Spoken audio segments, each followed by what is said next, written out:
So I'm here with my friend Nathan. How are we doing this week? Fantastic.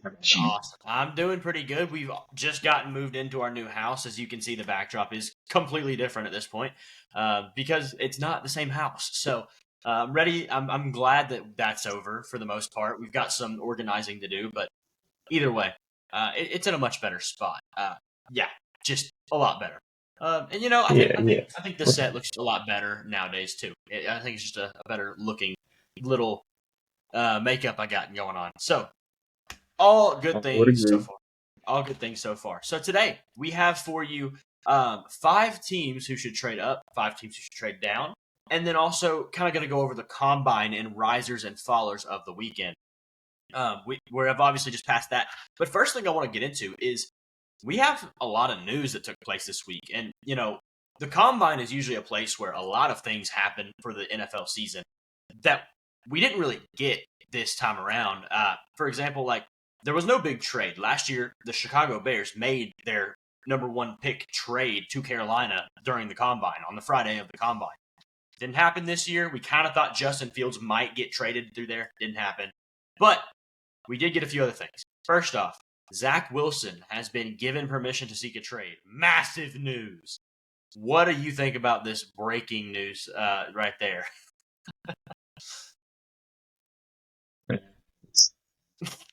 I mean, I don't really know who is going to give up much of anything to trade for Zach Wilson.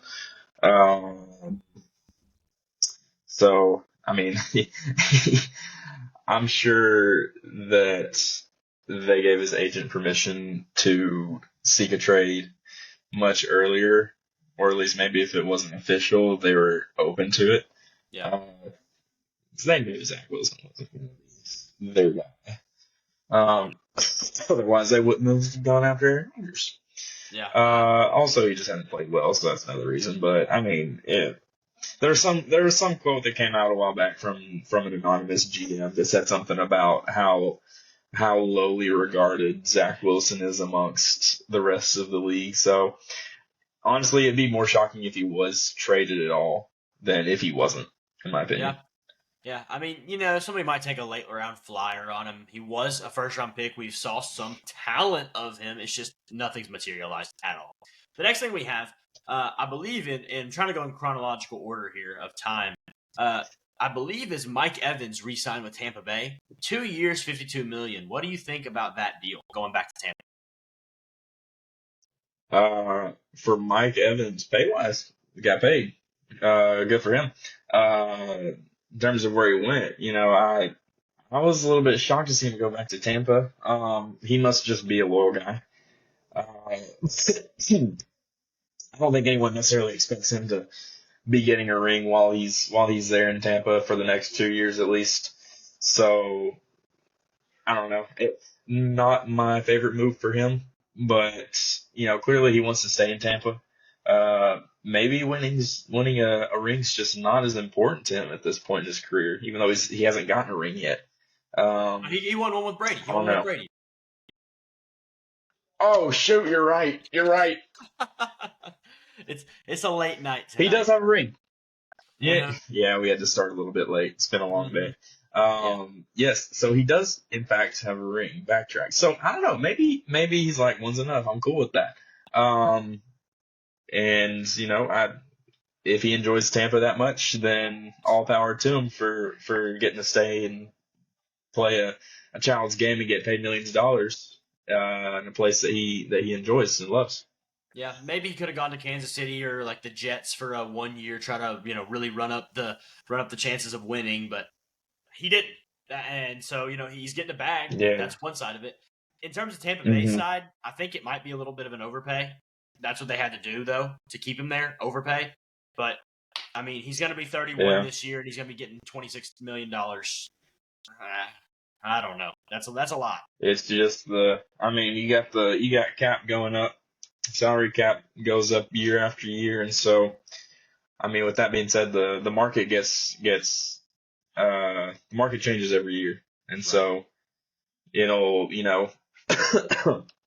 the next big time receiver that gets their extension will break 26 million, I'm sure. So Oh yeah, it's yeah. just, you know, Mhm. it's I how mean it goes. that's lining up to be Justin Jefferson at the moment to get the next extension, and Oh yeah. he'd break 30. He'd break 30 at this point. If an old Yep. Mike Evans gets 26, he'll probably get like 32, 33, 35. I don't know. Either way, next thing we have up, Jason Kelsey does retire. I I'm not gonna say I'm super shocked, but I also, we didn't know. And to me, the fact that he was hesitating kind of gave me hope, and I thought he really would maybe come back. But at the same time, I'm not surprised. hmm Yeah. Uh, he's what is he, about 35 years old?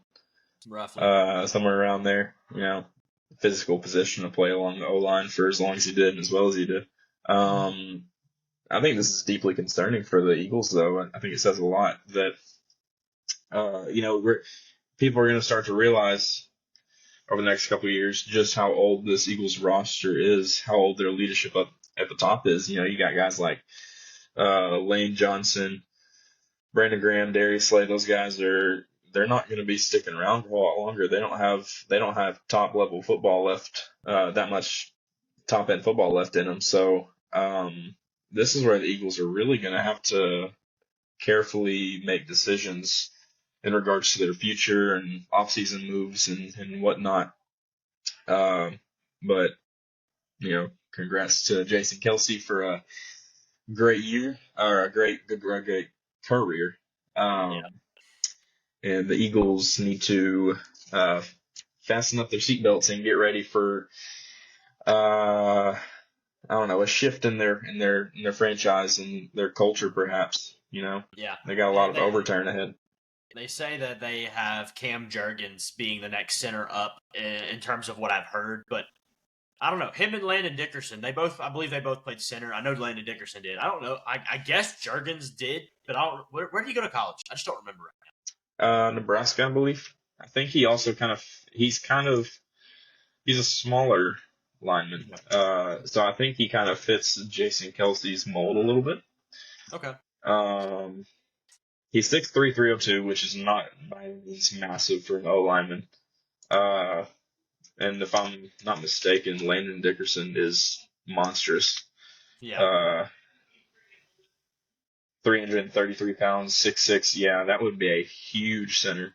So, Yeah. and also he's a great guard. So, Right. so I Right. imagine he'll just stick there. Mm-hmm. Yeah. So that's the next thing. At Congrats least on they the have a gold. backup plan. Yeah. Yeah. Congrats on the gold jacket, Jason. That's about all we can say from here. And our final piece of news going out through this week is Russell Wilson is officially cut from the Denver Broncos, or when the league year turns up March 13th, 12th, something like that. He will be cut, Yeah, but he's already 13th, I allowed believe. to. He's already allowed to seek other teams and things. Where do you think he ends up? Man, it's really, you know, there's a lot of places you can end up. Vegas could be an option. Yeah. Pittsburgh's been tossed around. Maybe Atlanta. Maybe not New England. I think New England's going to be looking to take a quarterback. I'm going to go against our mock that we had last week, where I had us taking Marv. Uh, Ever since then, though, signs have pointed towards New England taking a quarterback. Right. So if I had to put money on it right now, I'd probably lean Vegas. Yeah. Although I could very easily see Atlanta or Pittsburgh being potential options. It's a weird spot. I feel like none of these teams sound right for Russ. And to me, I think it's going to end up being something along the lines of somebody gets hurt in training camp and he's still available, potentially. Or hmm maybe somebody does take the swing. Maybe a team like the Commanders, maybe they take Jaden Daniels at 2, but that offense already has some things to work with. So let Jaden Daniels really get up to speed, let Russ take over for a bit, and then move on. I don't know. It's going to be an interesting situation for him because nothing sounds completely correct. Either way, let's get into our real topics for this episode. So we're going to start with the 5 teams who should trade up and down. So we're going to alternate here. I have the 5 teams who should trade up. You have the 5 teams who should trade down. We'll go ahead and get started with, I'm going to go from, I have them ranked from like 5 to 1, like in the most importance. 5 is not as important as 1. But I'm going to start with my lowest importance. And I'm going to start with the Commanders. Partly because they are at 2. That's why they're not super important. They are going to get a quarterback, period. Whoever they want, out of 2 of 3 guys. But Caleb Williams, he's from DC. He's definitely the higher end prospect of the 3. Yeah, I mean, you move up 1 spot to go grab some real talent. That's awesome, but it's just 1 spot. But also, it just, is it worth giving up whatever else it's going to cost than taking Drake May or Jaden Daniels and just keeping your assets? Mm-hmm. Yeah. I would. It'll depend. It's a lot about what's Chicago going to do, because in terms of that first pick, they have all the leverage. But no, I mean it depends on how highly they regard Caleb Williams over Drake May or Jaden Daniels. If they really think that Caleb Williams is head and shoulders above those 2 guys, then absolutely they're going to make a run for the first pick. But Chicago thinks the same way about Caleb Williams, and too bad, Washington. We're going to stick and pick, and we're going to have our franchise quarterback for the future. But yeah, that'd be big time for Washington, because if they were to trade up for that first pick, then that would say a lot about how they think about Caleb Williams. Maybe not even as much about Caleb Williams, maybe, but it could also say a lot about what they think about the 2 guys underneath them in May and Daniels. Yeah, absolutely. Who you got for your team who should trade down? Yeah, so I ordered mine by draft order. So I'm going to go the team. My first team will be who's drafting the highest out of these 5 draft picks. I don't know if any one of them is necessarily more important than the rest of them, given their circumstances. But given that the picks I'm going from highest to lowest makes them, you could say, a little bit more important. My first team though will be the Chargers. With Harbaugh coming into town. Well, let me back up. They're kind of in an interesting spot right here, because I don't know. They're going to be in line to get one of the top 3 receivers. Probably not Marv. Malik Neighbors, Roma Dunze, they're going to be in line to take one of those guys if they want to. However, I don't know that they're going to go back-to-back wide receivers in the first round this year. So I don't want to lean that way necessarily. I also think they would love to have Brock Bowers. However, I don't know that they'd be fond of taking him at 5. Maybe they want to trade back with a team like Vegas or Atlanta, so if they can move up and get a quarterback, maybe they can move down a little bit and still get Brock Bowers. Or maybe they want to stick and pick Joe Alt. Who knows? But I think San Francisco. I think LA, they could really be a team to move down. Back to what I was saying about Jim Harbaugh, if he really wants to load up on some draft picks and fill this roster with young talent that are guys that he handpicks himself.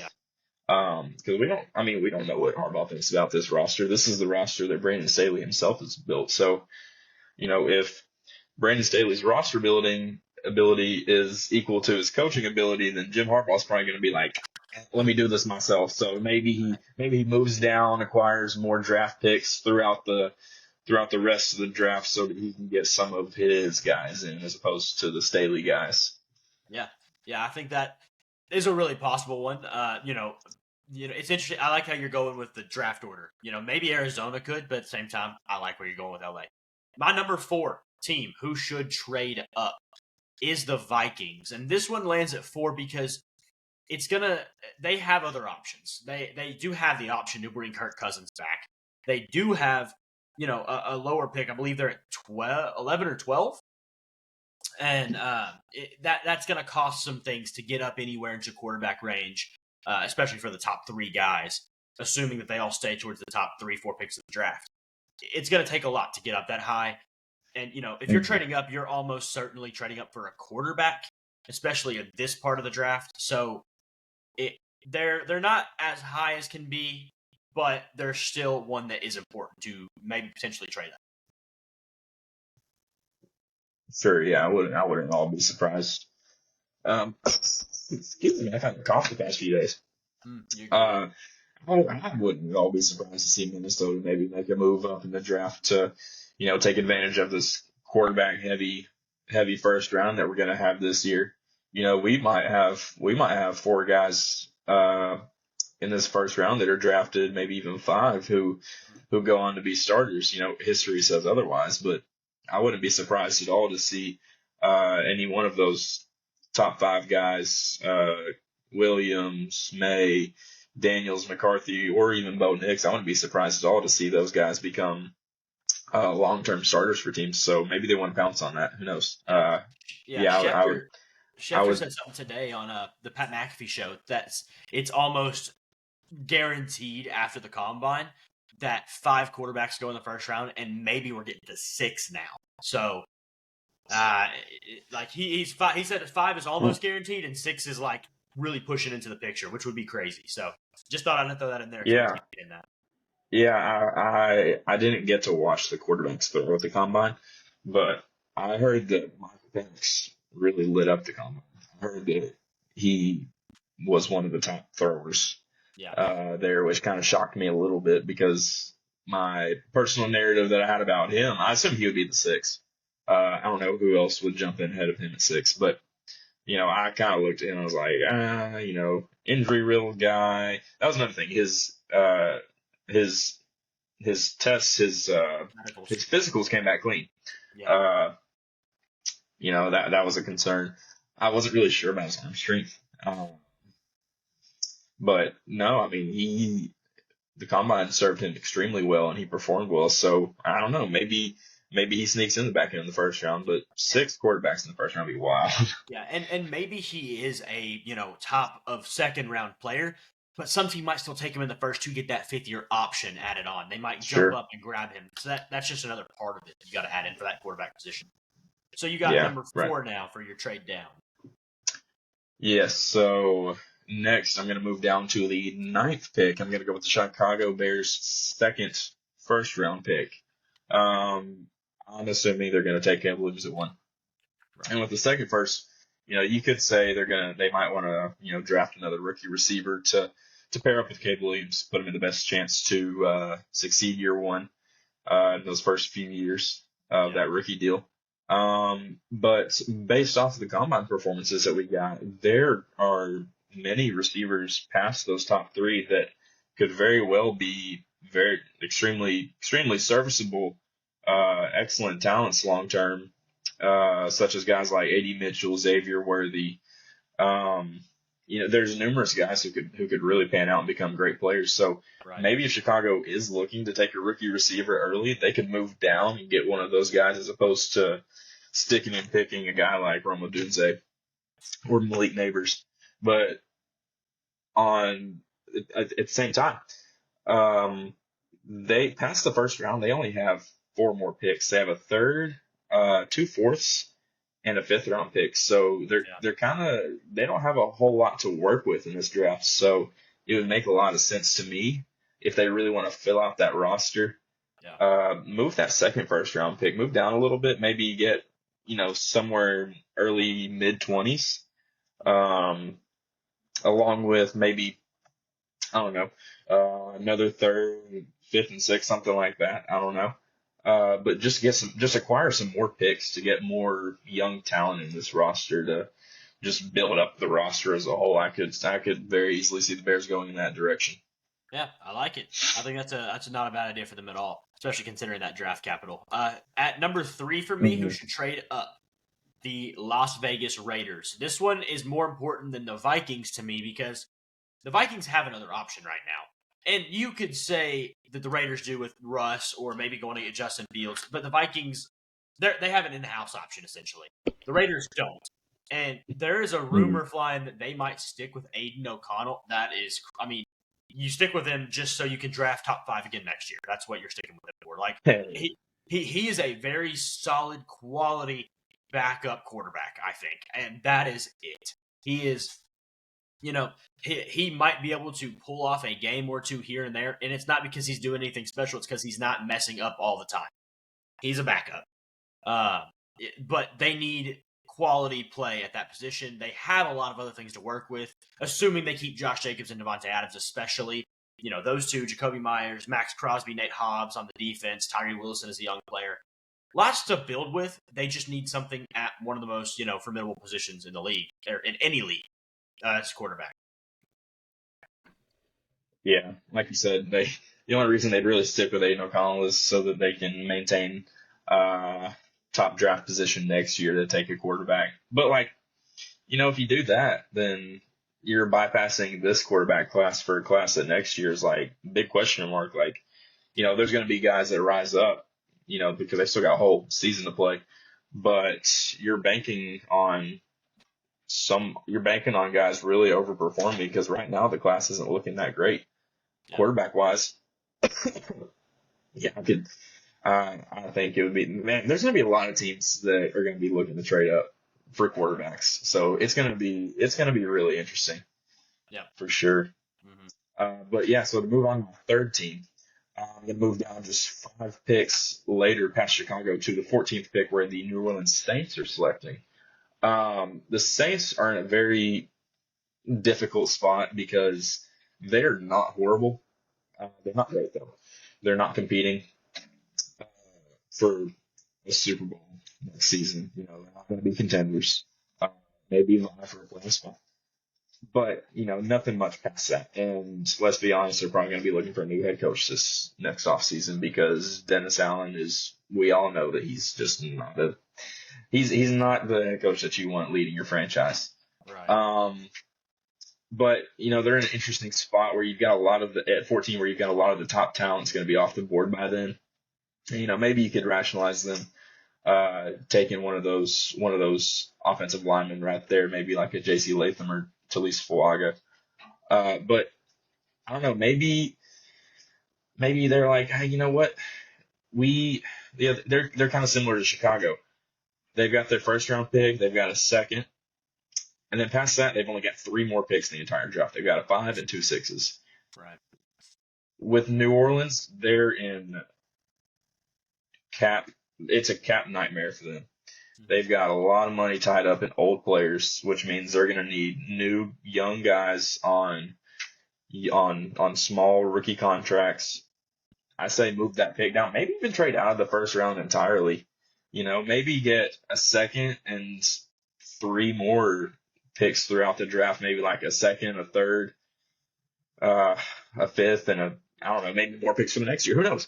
But I just think the Saints would be a lot better off, given that they only have 4 more picks following their first round pick. Just acquire more draft capital, get young, cheap guys in the building so that whenever you eventually do move off of those veterans who you're paying big money, you have some guys who can maybe step up and fill their roles and fill out the roster, get some talent in there as opposed to, just being in a terrible position moving forward after you move off of those guys. Yeah, that not a good spot to be in one way or another. So absolutely. My number 2 team who should trade up is the Atlanta Falcons because they're picking at 8, and 8 might be just close enough to really have some heavy weight to it in that pick alone, but also you're just far enough back where you might really miss one of these quarterbacks that could be really, really good. That's pretty much guaranteed out of the Williams, Daniels, May range. And then McCarthy is rising up boards now to where he might even be out of the picture at that point, especially if other teams are trying to trade up to get a quarterback. If a Denver, Vikings, if they try to trade up to get another guy, around 4 or 5, something like that for the, let's say the Raiders and the Chargers swapped, you'd be losing McCarthy now. 8 is you're in this middle ground that's not good for a quarterback position, but it's still a top 10 pick. They should trade up because it won't cost them as much as some other teams, and they need it. They just need it. Desmond Ridder is not a starter. Yeah. Raheem Morris just recently came out few days ago and had a comment where he said, I might not be in this position right now being the head coach of the Falcons if we had better quarterback play last season. So the rest of the league certainly sees that Atlanta does have talent on that roster, but they're definitely held back this past season by quarterback play. So I wouldn't in any way be surprised to see Atlanta move up for a quarterback. And like we've been talking about all episode, this is going to be a very interesting draft given the number of teams that could move up for a quarterback, as well as the number of quarterbacks that are first round worthy guys. We're going to see a guy like JJ McCarthy, maybe even Bo Nix, get drafted a lot higher than we maybe expect to. Who knows? We might see 4 quarterbacks go top 10. JJ McCarthy seriously could be a top 10 pick. Top 5 at this point. It could spot all top 5. Yeah. We've still got pro days, so who knows? There's Daniel Jones was drafted 6th overall, so anything could happen. I don't believe he was projected to go anywhere near number 6 before that draft. So yeah, I don't know. Teams get weird in the draft with those quarterbacks for sure, but I could definitely see that. So my next team, we're gonna move down a little bit further down the draft board. What's going on here? Anyways, so my next team is going to be the Miami Dolphins. Sorry, my computer just bugged out a little bit right there. I've been tracking with my list on here, but Miami's kind of in a not quite similar in some ways to New Orleans, where Cat Nightmare. However, they are in a position to contend.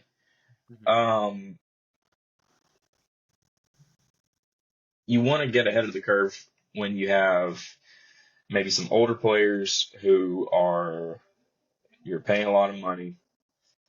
You want to get talent in the building before you move off those guys. And an interesting thing about Miami is that they're probably going to extend to a long term, and they're probably going to pay him more than maybe he should be paid, which means they're going to have a lot of money tied up in their quarterback. And they're going to have a lot of money tied up in guys like Tyreek Hill, Jalen Waddle. It's inevitable. They're kind of similar to New Orleans, where they're in a spot where they could go multiple different directions at 21.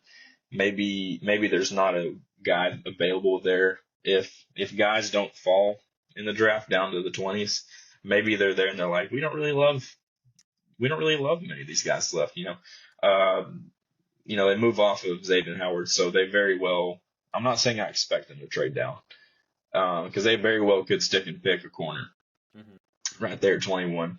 But they are similar to the Saints as well in the way that they don't have a ton of draft capital this draft. They've got, after their 1, they've got a 2, they have a 5, a 6, and a 7. So they don't have a whole lot of mid-round draft capital right there. So I could see them maybe they just move a little bit further back into the first round. Maybe somewhere around 27, 28, 29. And while they move back, they can acquire a 3rd and a 5th, or a 4th and a 5th, something like that. I don't know. Right. But just acquire more draft capital so that they can fill out their roster with more young talent, cheap talent, to help to balance their money situation with the amount of money they're going to have tied up between those 3 guys I mentioned, to Jalen Waddle and Tyreek Hill. Yeah. They're, like you said, I mean, the cap numbers it's not great. And then also, not only did they lose Xavier Howard, they also, Connor Williams, free agent, Robert Hunt, free agent, and then Isaiah Wynn, free agent. Their entire of their starting interior O-line is all free agents, and they don't have a lot of money to pay them. So they got to figure stuff out one way or another. My number 1 team who should trade up in this draft is the Denver Broncos, because we talked about it last week. They want to move off Russ, but you have to have a plan in place to move into something when you're moving off of a guy like that. Because Russ is a top 32 quarterback. Whether you put him at 15, whether you put him at 30, he's a top 32, wherever he is. Mm-hmm. He's a starter in this league. So what are you going to get that's better than that? And if you're at 12, if JJ McCarthy is the best thing you got, then he's not really the most, extremely high upside guy. What are you going to do?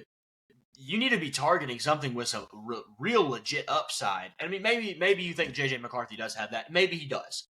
But in terms of the chance of, being one of the greats in the league, that's pretty much stuck up there with that top 2 to 3 guys with May, Williams, and Daniels. So I don't think there's a more needed team to trade up than the Broncos because of that, because they're moving off of something.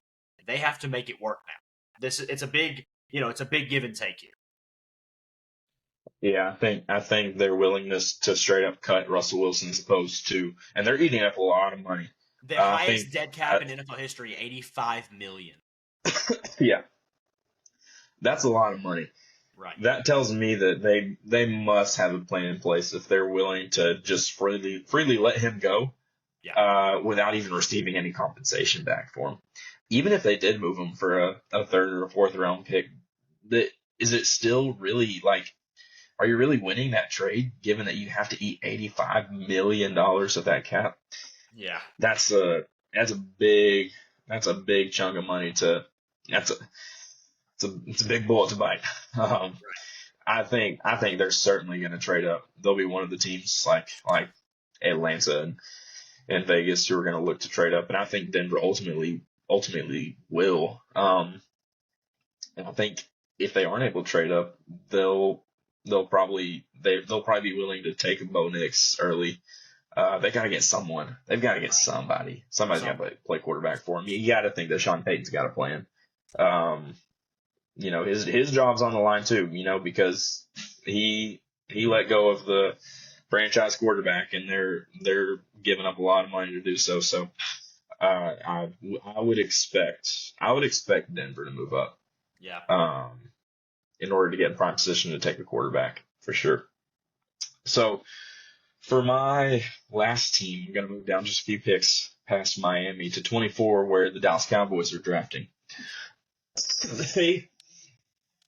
They're in a very interesting spot. Just had one of their better seasons. They win the division. They looked pretty. That offense down the stretch looked dominant. Dak Prescott was highly regarded. He was MVP candidate, had a career year, and then they just fall short. Yep. And a lot of that has to do with their defense. They've got some holes on their defense. They got light bodies that they were playing. Run defense was a little bit soft, and we saw with the Trayvon Diggs going out early in the season certainly didn't help them. But the secondary, Deron Bland had a great year. 9 picks, 5 pick sixes. Awesome. The more in-depth coverage stats say that he was not as great as those 9 picks might depict. So they've got a lot of holes on that defense that they need to fill. They've got a lot of money allocated to just a few players. They'll be moving off Tyron Smith. That's good. That's good for them. Dak Prescott, CeeDee Lamb, and Micah Parsons. All 3 of those guys, as well as Trayvon Diggs. I believe his extension was around $20 million a year or so. Right. Those 4 guys are eating up a lot of money. Micah Parsons, when his payday comes, he's going to get big time money. And then whenever CeeDee Lamb gets extended again, whenever that may be in the future, he's going to demand big time money too. Whenever that is, he's going to get Justin Jefferson type money. Yeah. So I think they're in a similar situation where they're drafting late. Maybe there's not a guy in particular there at pick 24 that they just love and they want to select right there. Past first round, they've got a 2, a 3, and then 2 7s. They don't have a 4th, 5th, or 6th round pick whatsoever. The middle of their draft is just bleak. So I think it would be great for Dallas to trade out of the first round entirely, maybe get another 2, a 4, 5, maybe a 3, 4, 5, 6, get around some of picks in the mid-early part of the draft right there to fill out more of that roster. Again, it's kind of been a recurring theme of my teams I've chosen here, but get young, cheap talent to help balance out the expensive top end talent that you have on that team, which you don't want to have to let a guy like Micah Parsons or CeeDee Lamb walk. You don't want to have to do that. And so you got to have guys who are on those cheap rookie deals who can make up for the fact that you're paying your top end players big time money. Yeah, I definitely agree. And that will close out the 5 trade ups and trade downs for this draft. Now we will go into our combine risers and fallers. So I've got all these guys listed here. Just kind of gonna go over guys that didn't really do the best or did really good. We're gonna start with our fallers here so we can end on a good note with the risers. Starting off on offense, we only have one offensive player here listed, Troy Franklin. You know, and I hate it because he's a first round talent receiver, but with all the receiving talent in this draft class, he might fall out of it, which is going to be good for some team, but at the same time, it's going to stick for him. And he didn't particularly do bad, but he didn't do great is the problem. He was supposed to be a lot faster than he tested. I think he was around a 4.4, late 4.4, like maybe a high 4.5. I'm blanking right now. His combine right here says he 4.41. 4.41. Okay. Yeah, but he was supposed to be like the top tier of 4.3. I'm probably mixing somebody up right now. Either way, that's what it is. I'm looking at a guy right under him on my next note. Sorry. Just he's supposed to be a lot faster. His routes weren't the greatest. He messed up the gauntlet drill, which went kind of viral because he bobbled the ball pretty bad, which is it's kind of a dud. It was one ball he really missed, but it went viral for him messing up.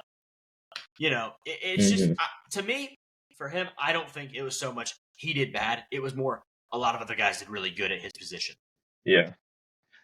I mean, you got guys like Xavier Worthy, who was going to be drafted. You know, going into the draft, he was a guy that's like, yeah, he's going to be picked around the same time that Troy Franklin is, more than likely. He goes out, sets a new combine record for the 40-yard dash. His stock's probably going to go up a little bit.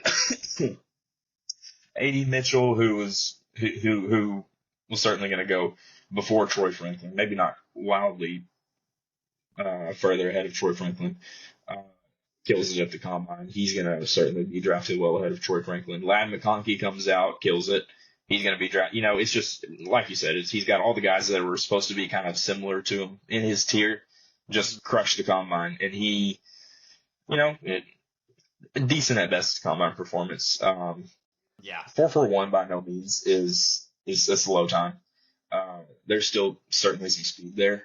Mm-hmm. However, for a guy that's 6'2", 176, you know, that type of build, you want him to be moving maybe a little bit quicker than that, because that's tall and lanky, and that's a guy that you want to be, you know, he's striding out and moving downfield fast, mid, low 4.3s.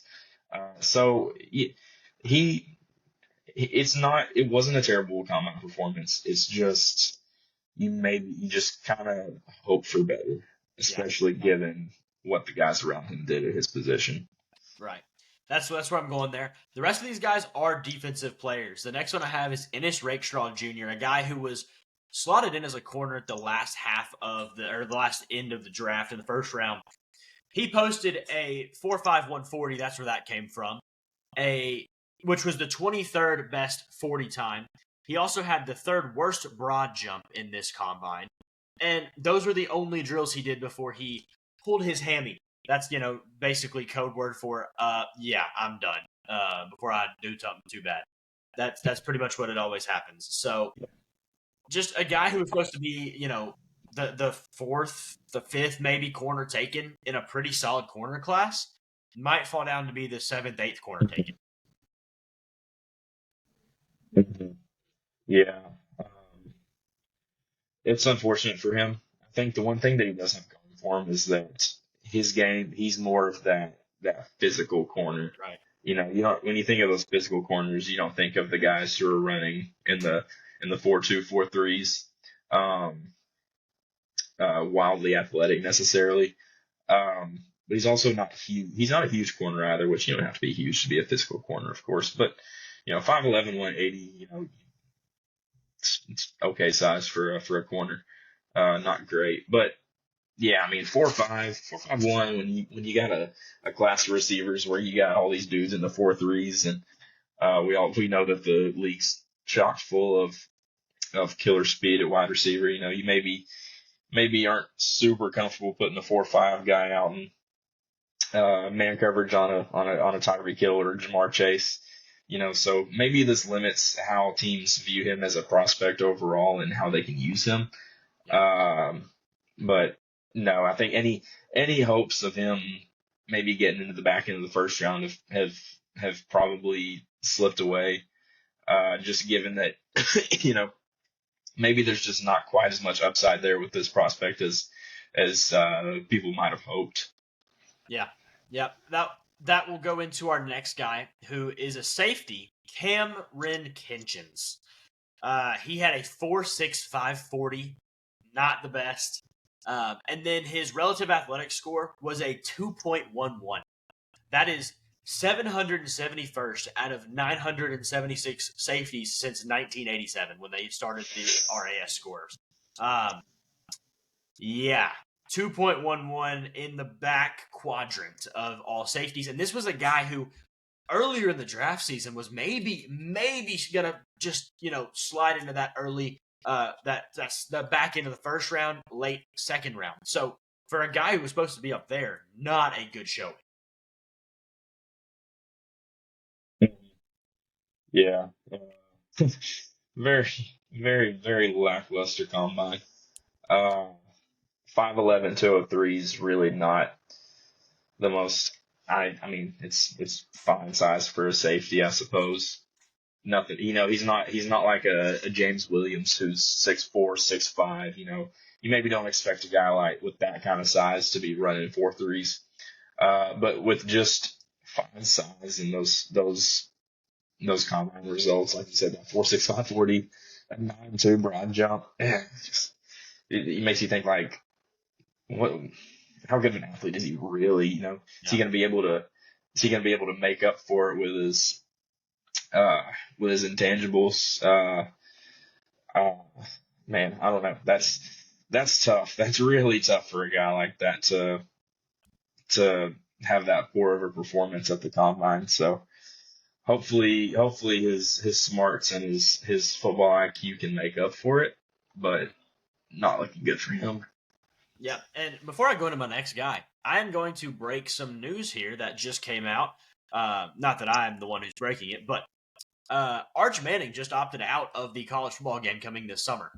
That's just kind of interesting. I don't have much else to say about it. I just think that's really strange. Yeah, I wonder if he was a starter, if that'd be the same. I don't know. Any quick thoughts on that? I mean, in my opinion, I don't see any reason why people wouldn't want to be in a college football game. That's really, to me, I feel like that's most young football players' dream is to be in a football video game.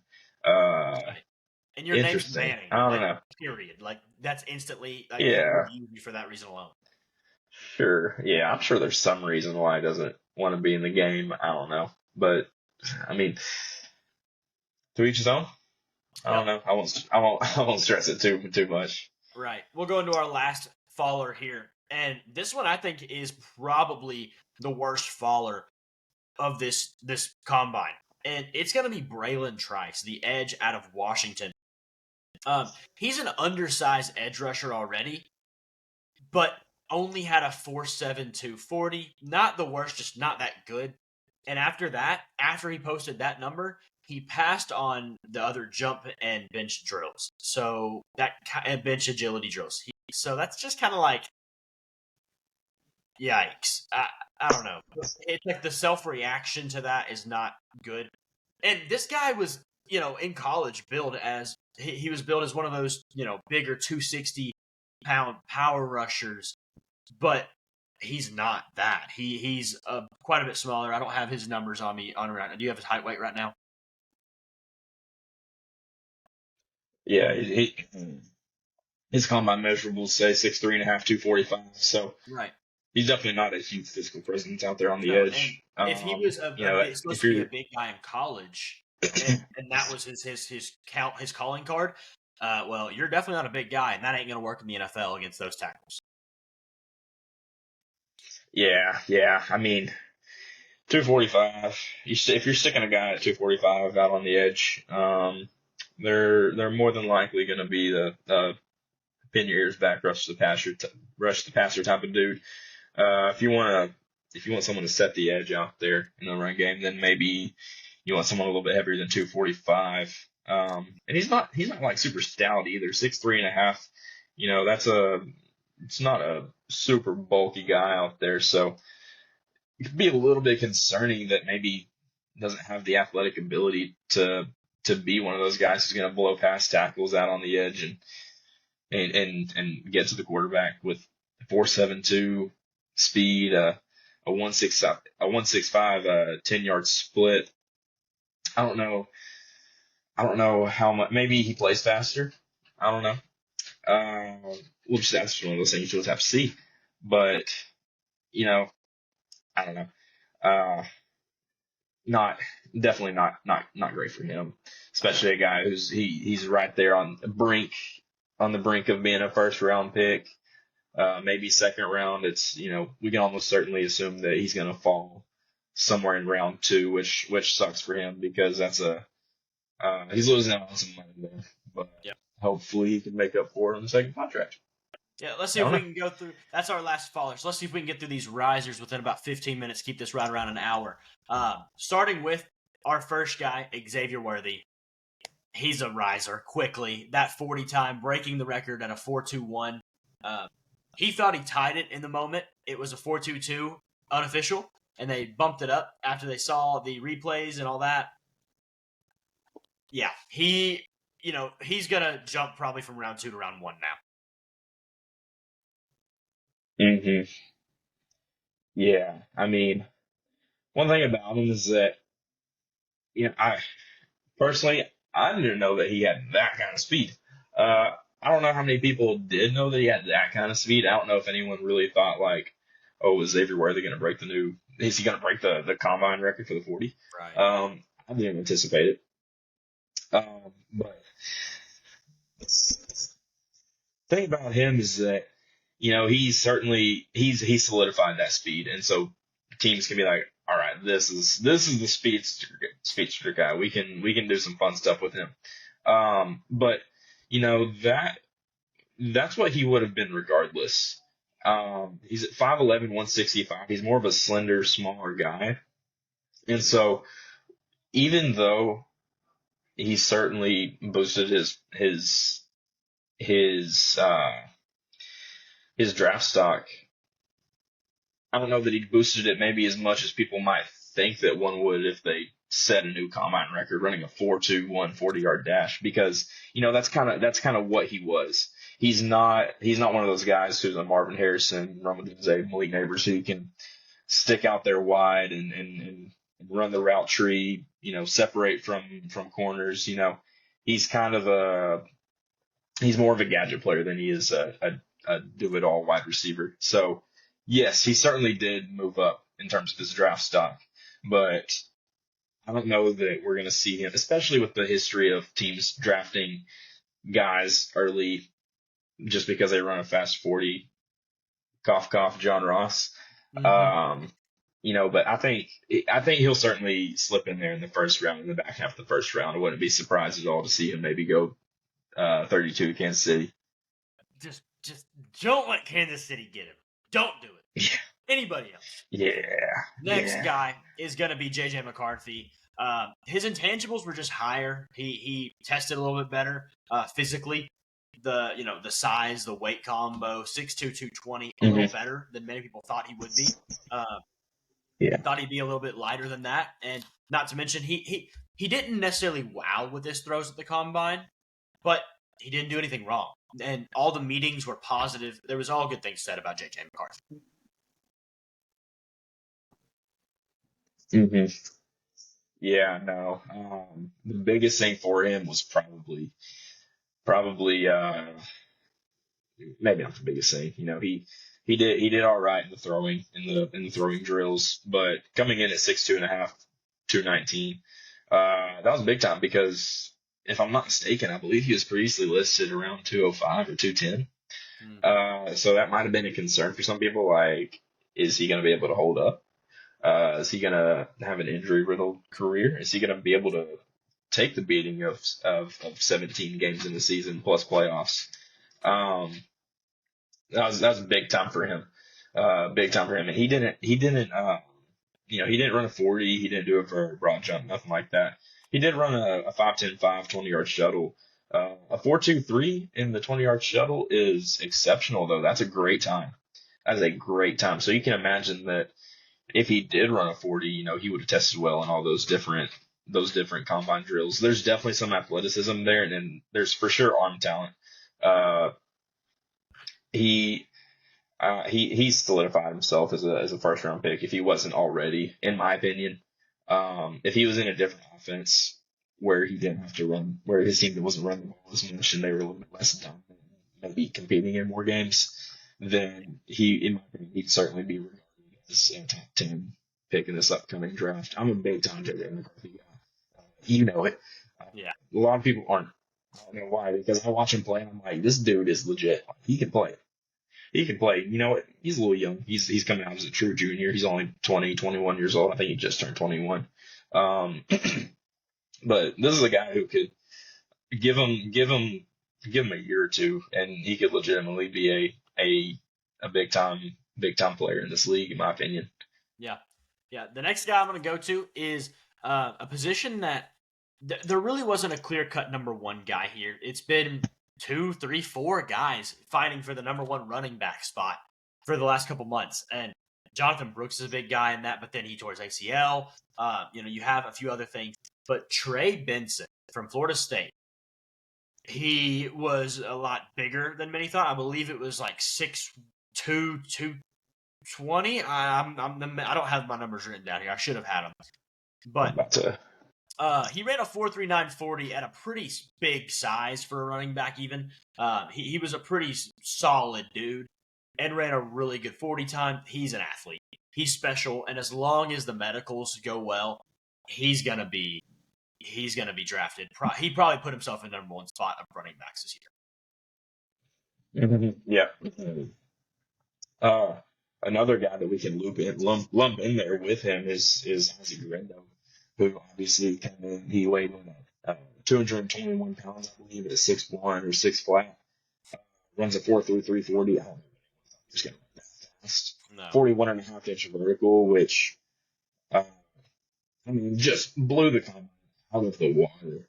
Mm-hmm. He's not one of those guys that is going to be regarded as the top one in the class, but he certainly is one of those guys that you're going to look to see drafted somewhere around round 2, round 3, just solely based off of that combine and that size.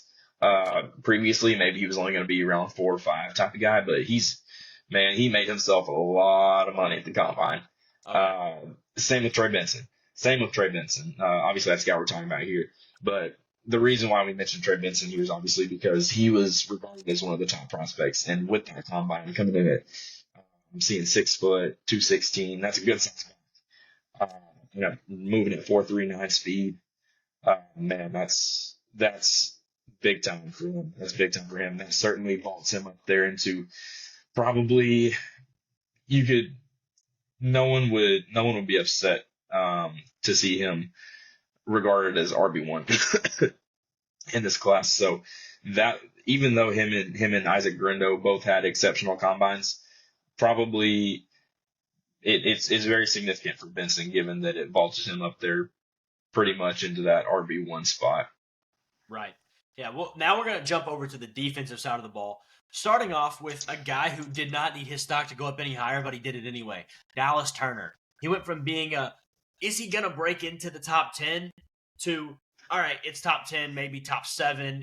He's there. That 4.46 40 and a half inch vertical athleticism is ridiculous, this guy. And like I said, he was pretty much, he was a guaranteed top 15, probably the first defensive player off the board. Now he's definitely the first defensive player off the board, and could go as high as 6, 7, maybe. We'll see. No, yeah, I mean, edge anymore has become just have a couple good positions in the league, to Yeah. have a stud playing for you. And this is similar to the type of combine that you maybe would have hoped that Braylon Trice had. They're similar. They're very similar in size. Dallas Turner's at 6'3", 247. They're almost the exact same size. But like you said, 4'4", 640, 40.5-inch vertical jump. That just screams incredible burst off the edge. And he's got the production to go along with it. He was a very dominant player in college. So given the position that he plays, how valuable it is, and his college performances, the production he had, his combine performance being absolutely spectacular. I mean, this guy, he's another guy made himself quite a bit of money moving from, maybe that 10 to 12 range up into for sure going to be a top 10 pick. Yeah, 100%. The next guy is a big boy on the D-line, Braden Fisk from Fisk. I don't know exactly how to say his last name. Out of Florida State, the D tackle, ran a 4.7 40 at 6'5", 300 pounds. Not the biggest D tackle ever, but definitely not the smallest. It's a pretty solid size, and just the speed, and having the success he did at Florida State after transferring from what was it, like, I don't remember. I can see their logo right now. What is it? I don't know.